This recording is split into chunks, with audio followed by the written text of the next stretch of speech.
আসসালামু আলাইকুম। আজকে হাসিন আক্তারের সাথে টক শোতে ছিলাম, হাসিন স্যার এবং লেফটেন্যান্ট কর্নেল ফেরদৌস স্যারের সাথে। তো ওখানে যে সমস্ত জিনিস আমি শেয়ার করেছি, আমার থট, আমার টেক, তা আমি ভাবলাম যে একটা সেপারেট ভিডিওর মাধ্যমে এই জিনিসটা জানিয়ে দেওয়া দরকার।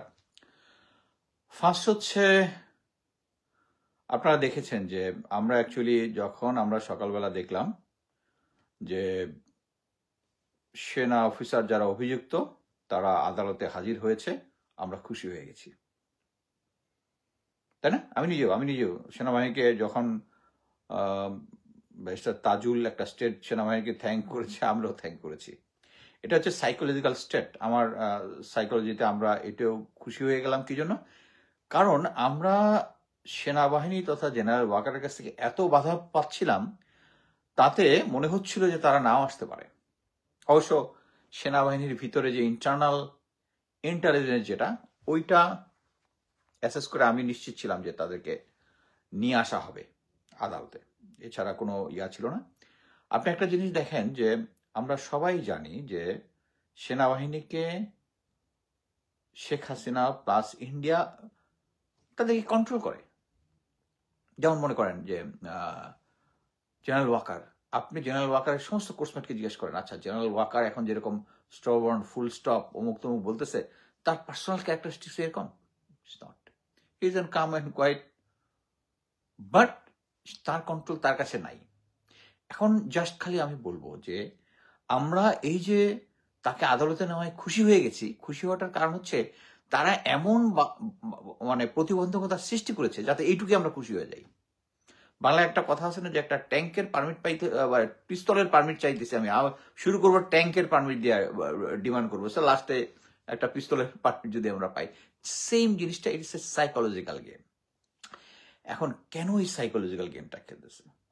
আমি আগে সবাই বলেছিলাম যে মেজর জেনারেল কবির সে ভারতে পালিয়ে গেছে। কি জন্য পালিয়ে গেছে? আমি অনেক আগেই জানতাম যে সে জেনারেল ওয়াকার এবং শেখ হাসিনার এগেনস্টে স্টেটমেন্ট দিয়েছে। So it will B a dangerous for them. এখন সে যদি আদালতে এসে যখন তারা তো তখন সার্ভিসে ছিল, যখন জেনারেল কবির যখন আইসিটিতে ইয়াতে দিছিল, তারপরে জেনারেল আকবর যখন গিয়েছিল তখন সম্ভবত সে এলপিআর এ ছিল, অন্যান্য অফিসার যারা গিয়েছিল তারা গিয়েছিল সবাই। আপনি নাবিলা ইদ্রিসের একটা শুনবেন, ভিডিওর একটা অংশ শুনবেন, তারা বলেছিল যে ইভেন কারা ডিজিএফআই এই অ্যাপয়েন্টমেন্টে চাকরি করছে, যেটার একটা অনার বোর্ড থাকে, বলে আমাদের কোনো অনার বোর্ড নেই, কারো কোনো কিছু নাই। মনে করেন যে ডিজিএফআই তে যারা যখন আয়না ঘরে যারা ছিল তাদেরকে নিয়মিত ডাক্তারি পরীক্ষা করাতো, ওই ডাক্তার কারা? ওইটা কিন্তু হয়, ডাক্তারদের এখানে কোনো দোষ নাই, কারণ তাদেরকে অ্যাপয়েন্টমেন্ট দিছে এবং তারা তো এটার সাথে জড়িত না। কিন্তু তাদের কারো কোনো কিছু নাম বলে কোনো হেল্প করে নাই। মানে তাদেরকে পরবর্তীতে তারা যে স্টেটমেন্ট যেটাই দিয়েছে সেটা হচ্ছে তাদেরকে লিস্ট ধরে ধরে যে এখানে এই সময় আপনি ছিলেন, এখানে ছিলেন, এখানে ছিলেন, সেখানে ছিলেন। সো এখন আপনি, বাট তারপরে তারা কোনো স্টেটমেন্ট, কোনো হেল্পফুল কোনো কিছু তথ্য দেয় নাই, তারা স্টাবার্ন ছিল। কিন্তু জেনারেল কবির দিয়েছে। এটাই হচ্ছে মোটামুটি জেনারেল ওয়াকারকে তার মানে মাথায় আগুন ধরে দিছে যে এখন যদি ওইটা যায়, এরপর তো ওই এসি বাসে তাকেও যেতে হইতে পারে আর কি। সো এই কারণে যেটা হচ্ছে জেনারেল কবিরকে ভারত পাঠিয়ে দিছে। কিন্তু জেনারেল কবির যে জিনিসটা হিসাব করে, আমি যেটা বলেছি, ও আমার কোর্সমেট এবং same, we are from Netrokona. ও একটা সিম্পল মানুষ। ইভেন ওর সাথে আমার ব্যক্তিগতভাবে তো কোর্সমেট থাকলে তো হবেই। ইভেন আমার ফাদার যখন ঢাকার উত্তরাতে যখন সরকারি একটা প্লট পেল 3 কাঠার, ওইটাতে বাড়ি করার জন্য সে আশেপাশের সমস্ত জমি কিনেছে। ও আমাদের নেত্রকোনার একটা জমি কিনেছিল, সেটাও আবার অনেক অনেক আগে। সো ওর সাথে আমার ইন্টিমেসি অনেক ইয়াতে ছিল, বাট ও হচ্ছে ওই ধরনের স্মার্ট না যে ভারতে পালিয়ে যাবে। সে যখন গুম কমিশনে যখন ডেকেছে, সে সরল সোজা সবকিছু বলে দিছে। এইটাই হচ্ছে ডেঞ্জারাস। এবং সবচেয়ে সেকেন্ড, এটা তো একটা ডেঞ্জারাস কাজ করেছেই, সে আগে থেকে হিসাব করে নাই। এখন যে সে ভারতের কাছে গিয়েছে, তার লাইফ এট রিস্ক। আমরা সবাই, গোলাম দস্তগীর বোধহয় তার নাম, ভারতে পালিয়ে গিয়েছিল, পরবর্তীতে এবার টাকা পয়সা নিয়ে 75 এর পরে তাকে কিন্তু ট্রাক চাপা দিয়ে মেরে ফেলছে, তার টাকা পয়সা সব গায়েব। ভারতকে মানে জেনারেল কবির মানে he is a Dam as, আমি বলবো যে ওখানে গিয়ে বিশ্বাস করে ফ্যামিলি সহ ওখানে গেছে। আমি তার জন্য চিন্তিত। এবং ওখানে জেনারেল আকবর তার আন্ডারে, জেনারেল আকবরের মতো স্মার্ট সে না, হি ক্যানট ম্যানেজ হিমসেলফ। এটা তার জন্য একটা রিস্ক হয়ে গেছে, আমি বলে রাখতেছি রিস্ক হয়ে গেছে। সেম জিনিস এখন যদি তাদেরকে আদালতে নেওয়া হলো, ওকে, আদালত থেকে তাদেরকে কাশিমপুর জেলে নেওয়া হলো বা অন্য কোনো জেলে, যেখানে কিন্তু সেনাবাহিনী, গোয়েন্দা সংস্থা, ভারতের কারো কোনো কন্ট্রোল থাকবে না। সেনাবাহিনী এবং র যাদেরকে কন্ট্রোল করছে তারা চাচ্ছে যে তারা যে স্টেটমেন্টগুলো দেবে এবং পরবর্তীতে তাদেরকে গাইড করার জন্য অনলি যদি সেনা হেফাজতে যদি তারা থাকে, অনলি এই কারণেই তাদেরকে কন্ট্রোল করা হচ্ছে তাদের মেইন এইম।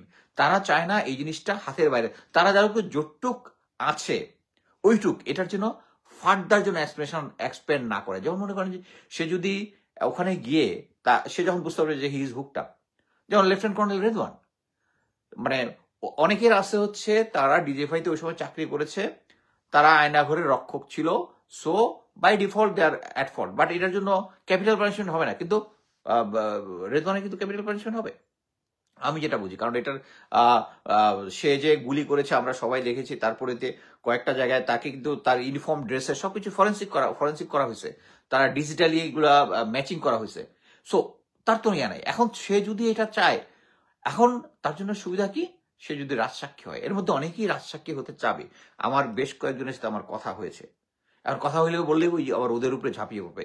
এবং এই যে কথা হচ্ছে যে আমাদের সাথে, এইটাই প্রিভেন্ট করার জন্য তারা সেনা হেফাজতে তাদেরকে নিয়ে গেছে, যাতে তাদেরকে প্রতিবার ব্রিফিং করা হয়। এবং এটার জন্য আইনজ্ঞ নিয়ে করা হচ্ছে ব্যারিস্টার সারওয়ার স্যার, 18 নং কোর্সের।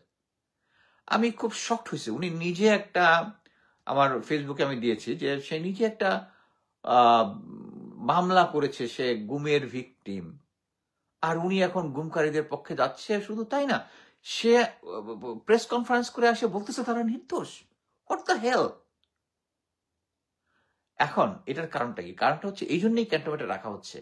আপনারা জানেন যে ক্যান্টনমেন্টের যেটা রাখা হচ্ছে এটা একটা অফিসার্স মেস, এসি, মানে ওরা যে কি কি ফ্যাসিলিটি পাবে, বাসার খাবার খাবে বা ইয়া খাবে, it's not concern, I am not concern.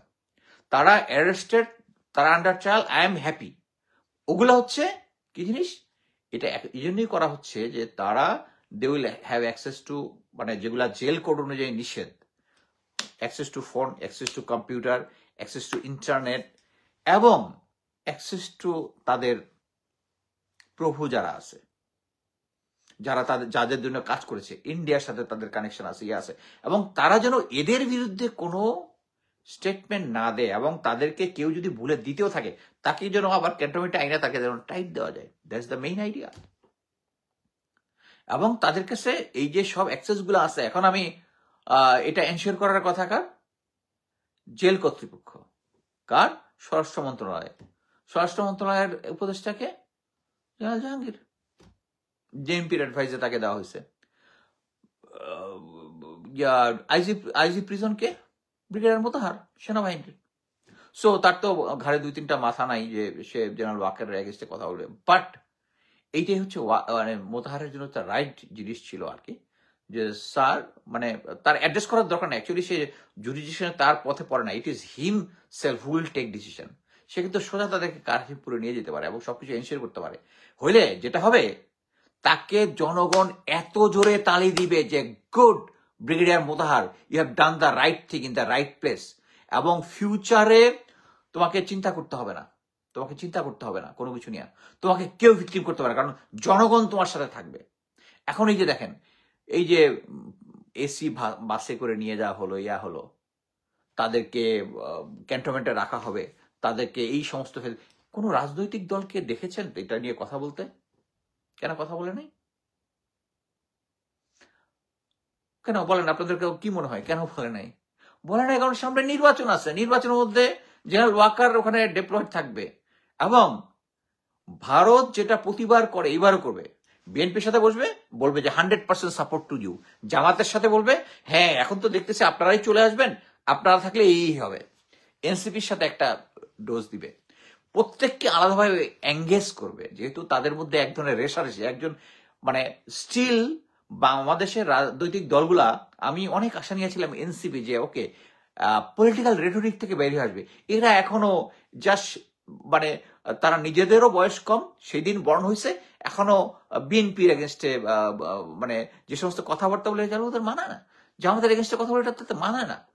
আমরা অ্যাকচুয়ালি আমি আশা করছিলাম যে দে উইল বি সামথিং, এই রেটরিক থেকে তারা বেরিয়ে আসবে, রেটরিক থেকে বেরিয়ে আসবে।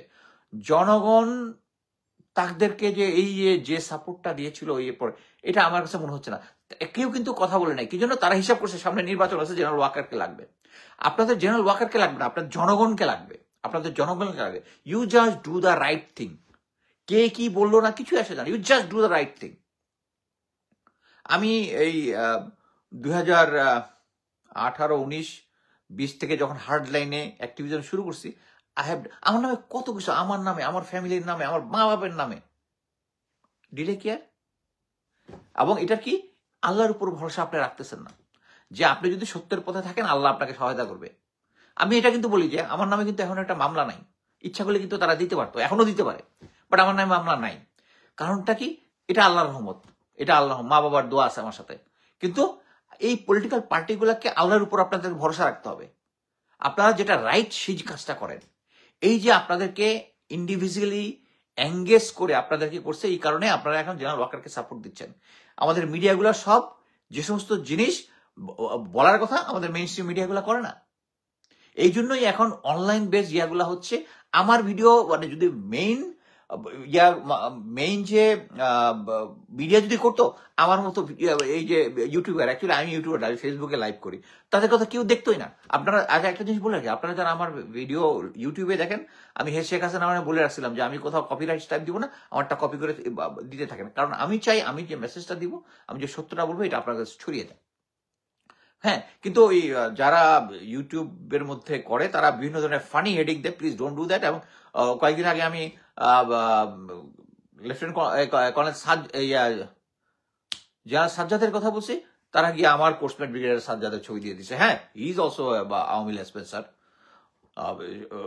বাট রং ছবি দিয়ে, রং ইনফরমেশন দিয়ে। তাদের যদি মনে হয় যে স্যার আপনি এটা কি বলছেন, বা এনিওয়ান সার্ভার ডাকারও দরকার নাই ভাই, আপনি কেন এই জিনিসটা বললেন, এটা কোন অফিসারটা, আমি ক্লিয়ারিফাই করে দিব, না বলে উল্টাপাল্টা হেডিং দিয়ে দেয়। সো এখন যে জিনিসটা হচ্ছে জেনারেল ওয়াকার, এটা রাখার পিছনে কারণ হচ্ছে দুইটা। একটা হচ্ছে সারা জনগণের কাছে, সেনাবাহিনীর কাছে, পাবলিকের কাছে বুঝানো যে still general Waker is a muscle man. দেখেন, হাসিনার সময় কোনো ল ছিল না, অ্যারেস্ট করতো, আয়নাঘরে রাখতো, কোনো আইন ফলো করাতো।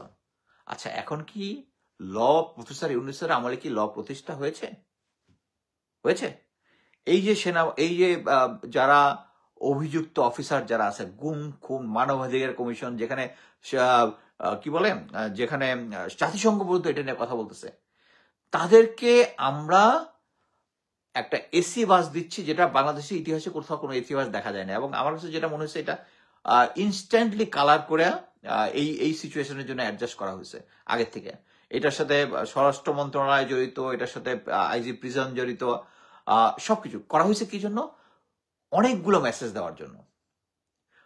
একটা জিনিস হচ্ছে, এই অনেকে আমরা মনে করতেছি যে এই আদালতে গিয়েছে অথবা একটা উইন হয়ে গেছে, এখনো উইন হয়নি।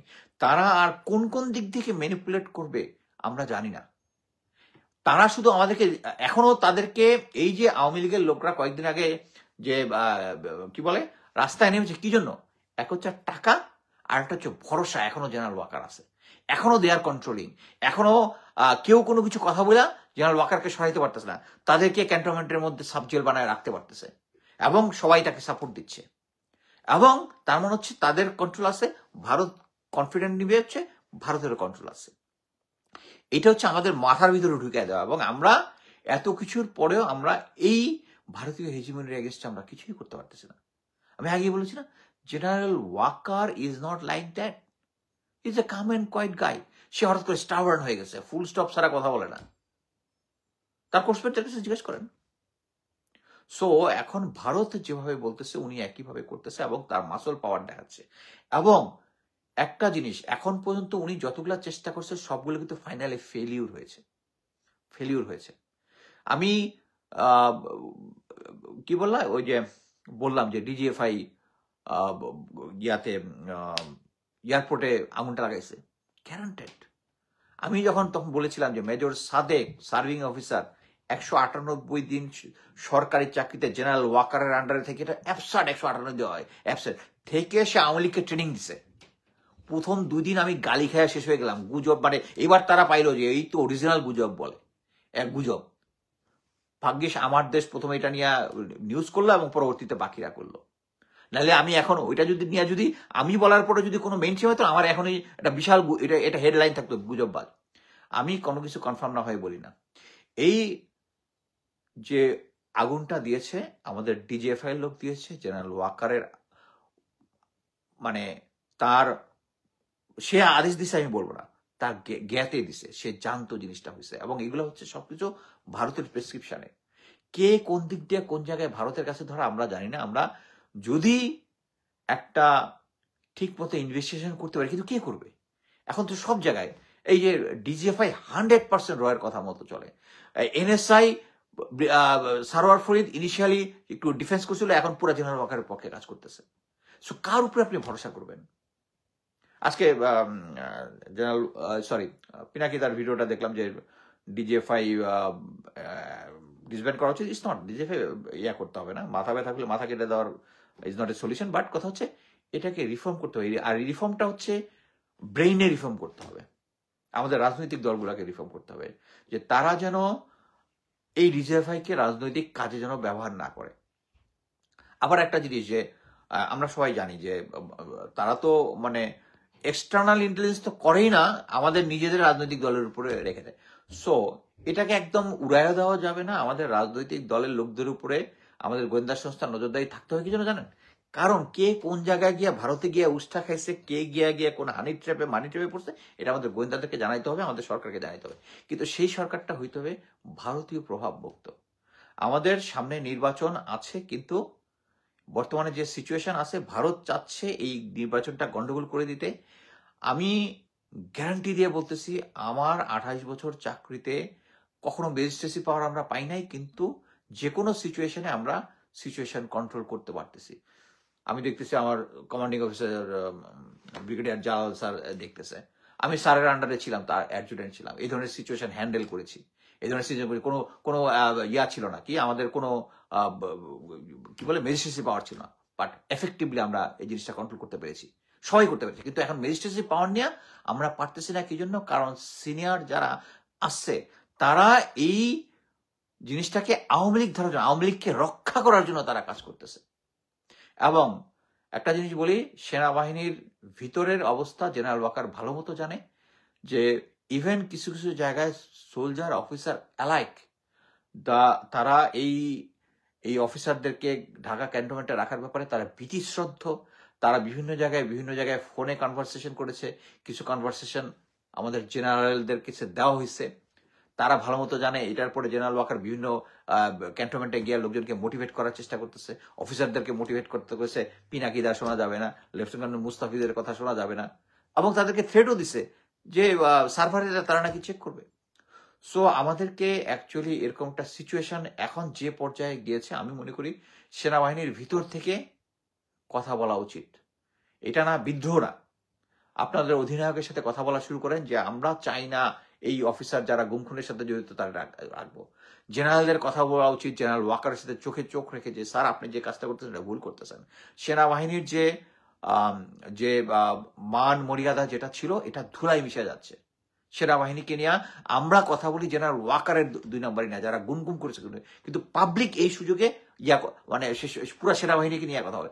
এর মানে কি আমি এখন জেনারেল ওয়াকারের এগেইনস্টে কথা বলা বন্ধ করে দিব? I will not. এবং সবাই আমাকে মানে নিচে এসে বলে এই যে বাকিরা কমেন্ট করতেছে সেনাবাহিনীর বিরুদ্ধে, এটার দায়কে আমি এড়াইতে পারি? এর দায় কি জেনারেল ওয়াকার এড়াইতে পারে? উনি যে একটার পর একটা এই সমস্ত কাজকর্ম করতেছেন ভারতের অ্যাডভাইসে। সো আমি এটাই বলবো যে আমাদেরকে ঐক্যবদ্ধ থাকতে হবে, রাজনৈতিক দলগুলাকে ঐক্যবদ্ধ থাকতে হবে। তারা জেনারেল ওয়াকারকে খুশি করার জন্য এই অনিয়মটা হয়েছে, শেখ হাসিনার সময় যেরকম অনিয়ম ছিল দেশে, যে আইন সবার জন্য সমান ছিল না, এখন এইটার মাধ্যমে পুরো দেশের সামনে হয়েছে যে আইন সবার কাছে সমান না। যারা গুনখুমের সাথে আজকে হাসিন স্যারের সাথে টকশো করতেছিলাম, হাসিন স্যার করতেছে এই এসি বাস আর ইয়া দেখে মনে হইতেছে একটা ক্রাইম করে আমি এই সাব জেলে ঢুকে যাই। It was a fun, but still is the reality যে হাসিন স্যাররা যে জিনিসটা ফেস করেছেন, আয়নাঘর ফেস করেছেন, বিভিন্ন জেলখানার ভিতরে যেভাবে লাইন ধরে বাথরুমে যাওয়া, লাইন ধরে যদি চিকিৎসার দরকার হয় ইয়াদ নেওয়া, এই হেসালগুলো তো এরা করবে কি, এরা সমস্ত কিছু খাবার মেস ওয়েটার এসে দিয়ে যাবে, সমস্ত ইন্টারনেট থেকে শুরু করে টেলিভিশন সব ফেসিলিটি ওখানে আছে, সব ফেসিলিটি ওখানে আছে।